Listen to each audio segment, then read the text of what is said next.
Good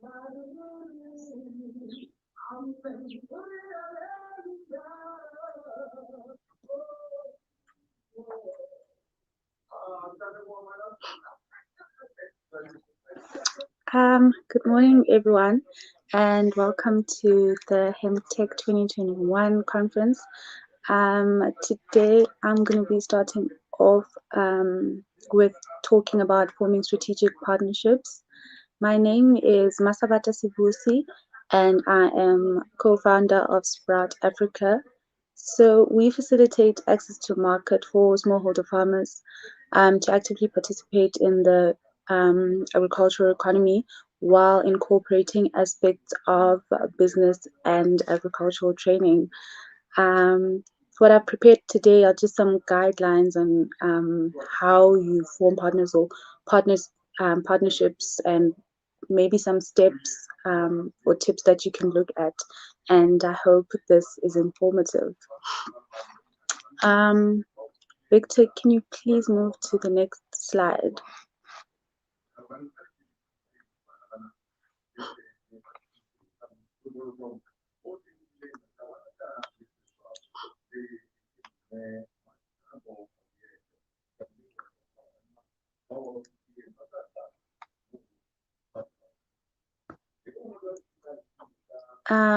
So we're firstly going to start by defining strategic partnerships and what that is. We're going to be looking at being aligned in terms of vision, being aligned in terms of goals, due diligence, and just in conclusion, we're going to sum up the points that we have discussed below.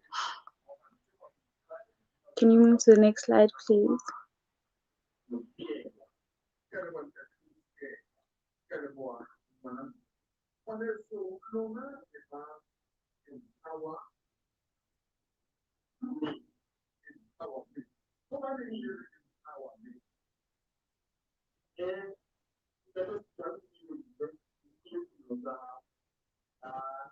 Please go to the next slide.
Thank you.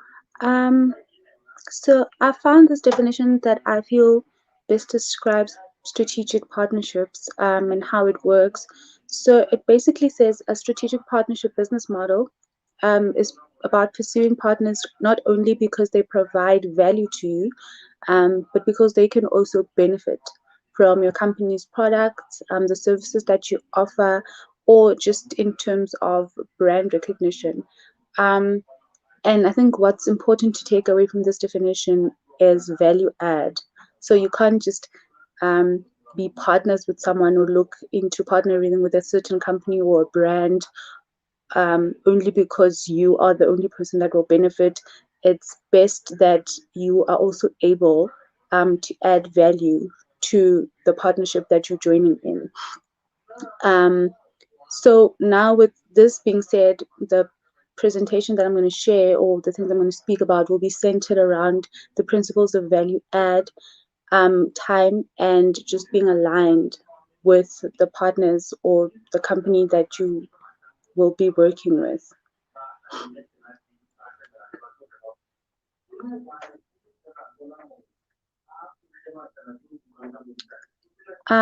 So in the next slide, we talk about being aligned in terms of vision. So it's important that you are sure of the vision of your company, the plans and the direction that you need to take or that you'd like to take, and where you see your company moving in the future, because this is going to sort of define and structure the types of partners that you're going to be looking for, and also at the time that you're going to bring them in. Because it sometimes people bring partners in too early in the organization, partners that were relevant or are relevant and would have yielded results, but because it's too early in the company or in the business, then things start going wrong and they are not able to maybe add value or meet expectations in of the other party. So it's really important that you bring in partners in the right time so that you're also able to meet expectations, um, and they are also able to add the value that you anticipate that they would add. They are also supposed to be mutually beneficial. I just touched on this now, that you must also be able to add value. So for example, in my partnership with Devisha, um, she when we first met, we spoke about our companies and where we would like to go.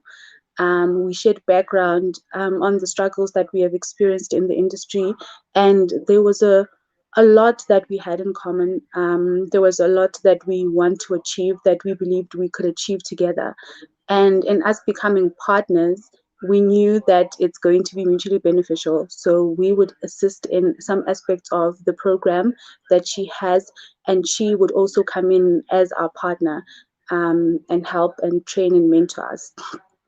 And this is the basis of having a strategic partnership. We should also be careful in terms of what companies stand for, because sometimes you go in and you affiliate yourself with a brand that does not necessarily stand for or believe in what your company stands for in terms of maybe honest and integrity. And this just speaks to due diligence. So before you come and you partner with someone, it's always best to know, to have conversations on what they believe in terms of certain aspects, maybe in terms of funding, in terms of employment equity, maybe, in terms of the goals that they have and how they see themselves executing these goals, um, and then maybe go into the partnership or say this is not going to work for us based on those things. And it should also address a need in the company. It's no point bringing in a big brand just because it's a big brand and it's going to be good for you when there's not really much for them to do in your company. I believe this will just be a waste of the people's time, resources, and it won't really be beneficial for anyone in this aspect.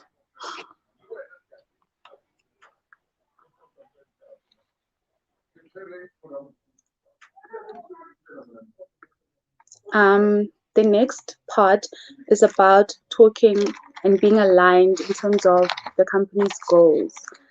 Um, so this just speaks to skills and expertise. When you bring companies in or when you have new partners, it should be people that are actually capable of doing what you would like to achieve through the partnership. So don't just go with someone because they're your friend and you think that, you know, you're doing them a favor. In corporate spaces, it's best to stay professional.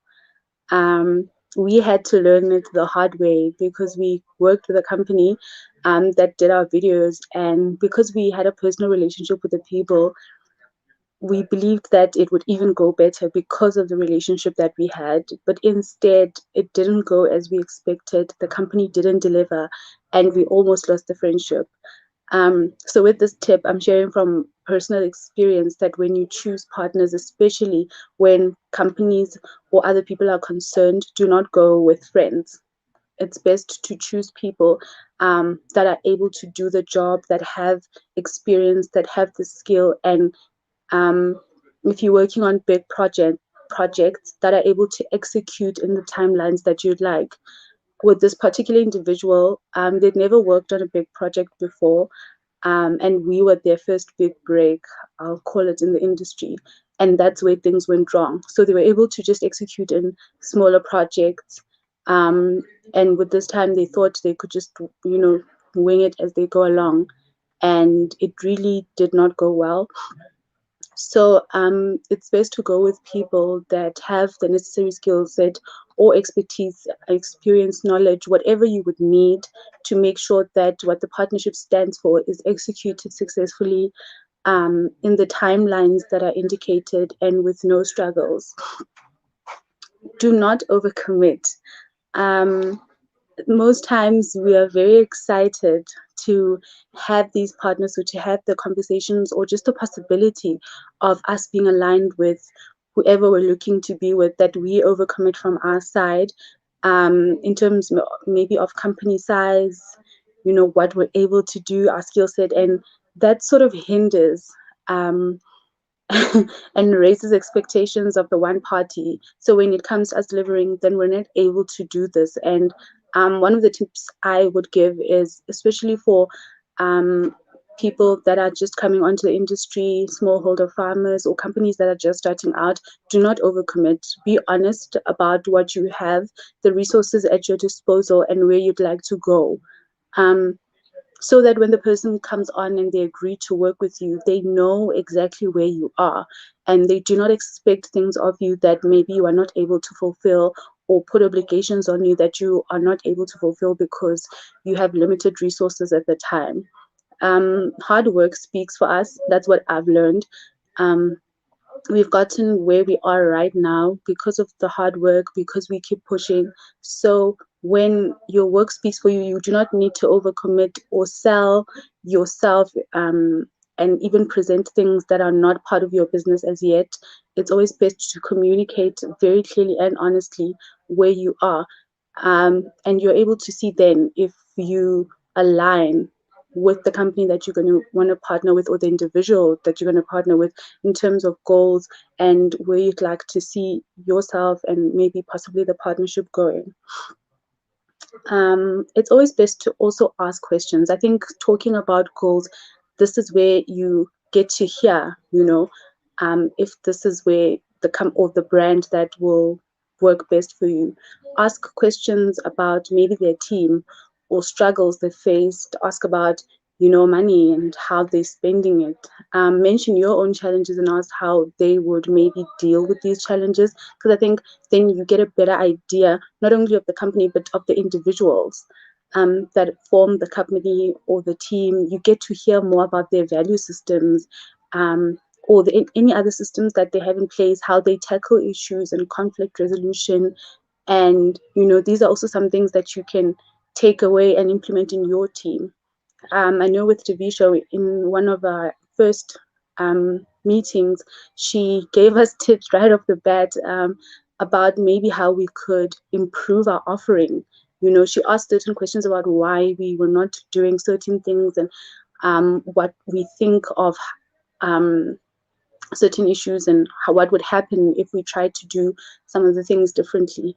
And I think that's one of the things I appreciated in those sessions. And I knew that coming onto the partnership, I would have room to grow. I'd always be challenged. We would always be on a journey of improving our offering. We would always work towards maintaining our competitive advantage.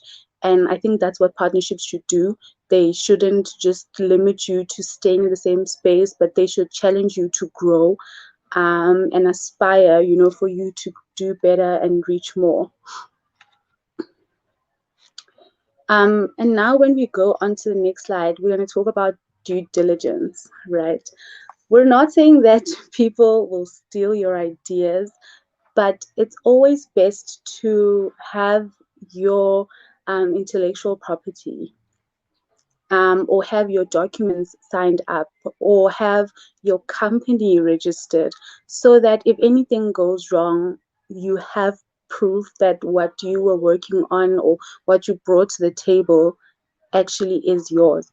And that's why I have their paper as proof, because word of mouth doesn't really do anything for you. It doesn't do anything to say, but that was my idea, because we can all say that was my idea. It's always best to have proof of maybe MOUs that you signed, what the agreements stand for, so what expectations are with both parties, what objectives you hope to achieve, so that even when the other party does not deliver, you can give them the document and say, but you said, you would assist us with marketing or branding, you would assist us with business training. And they cannot say they don't know because, or you didn't say it, or it was not clear, because they signed a document that is explicitly stated what would be expected of them. You don't only have to have contracts, you can also have memorandums of understanding. You can structure them in a way that is simple, that does not have complicated jargon, but maybe also have someone in the industry or who has studied law or has experience with contracts, maybe go through it with you and help you understand what is on there, maybe go through some of the things that you don't understand and just help you edit it out so that you also know what you're getting into and what you're agreeing into when you come onto the partnership. If there are things that you don't understand or agree with, it's always best to speak about them before you sign and not hope that they're going to change or they'll get better after you sign. You would have essentially agreed to one thing, but you would be expecting something else. And yeah, so if there are things that you don't understand or timelines or maybe methods of payment, expectations that are set out that you maybe did not agree with in the meeting before the contract was signed, it's always best to raise them before you sign, so that they can be fixed. And when you sign on the dotted line, you know exactly what you're getting into. Also on contracts, it's best to also just outline the duration of the partnership, or when maybe you can terminate the partnership, when you know that the work is done, when do you know that you've both fulfilled responsibilities? Are there key performance indicators, that you would look at maybe before you look at expanding and growing as partners? It's always best to have those things so that there's no confusion, when the one party has delivered, but the other one hasn't really, and now you don't know how to move forward. It's always best to say, maybe when we are at this level, then we can look at something else, or we'll know that we fulfilled our vision for this partnership when we've reached a certain stage. Things like that should also be highlighted with timelines, because that also enforces accountability for both parties. No one can say, I didn't know how long we should have taken to do this thing, or we should have delivered, because it would have been stated in the contract. It's always best also to have regular meetings, just to check up and follow up, so that you don't leave things for the last minute and then maybe someone was struggling or there was additional information that they needed, but now everything is at risk because you were both not able to meet the agreements of your contract. And then research is extremely important. As I mentioned earlier, into the team, into the company, what they've done. So if the person says maybe last year they won something, check that out and see that they did win, check that they are legit, and check that basically they're not just going to scam you. There are a lot of cases where people get into contracts and they don't do research, they don't know the company, and because you trust maybe this person that comes to you, just get in there and it ends up with losses just on your side, but the person has benefited greatly from your skills, your resources, your time even. So it's extremely important that we do our research into the kind of companies that we want to um, be partners with. Maybe also that we want to offer our services to. We look at reviews, we look at what people say about them as well. Just because they're big brands or they're really big companies, we shouldn't just be intimidated and take their word for it, because there are people that will share on social media their experiences about this. And then the last slide, just summing up, is to be intentional. So if at the first time you don't get that partnership, reflect, on what you did well, what you think you did well, and what you could definitely do better. If you have an opportunity to speak to the person, that said, unfortunately, we cannot be partners. Try find out, why, what do you think I did wrong? What do you think I can definitely improve on? What did you like about my approach? When you looked at my proposal, was it informative? Was it elaborate? Did the financials maybe make sense? When you looked at my outcomes, what could I have done better there? I want to register my business. Is this, good enough to approach people? I want to start implementing this. Is this, feasible? Do you think that I can grow from this? I can scale it within a certain amount of time.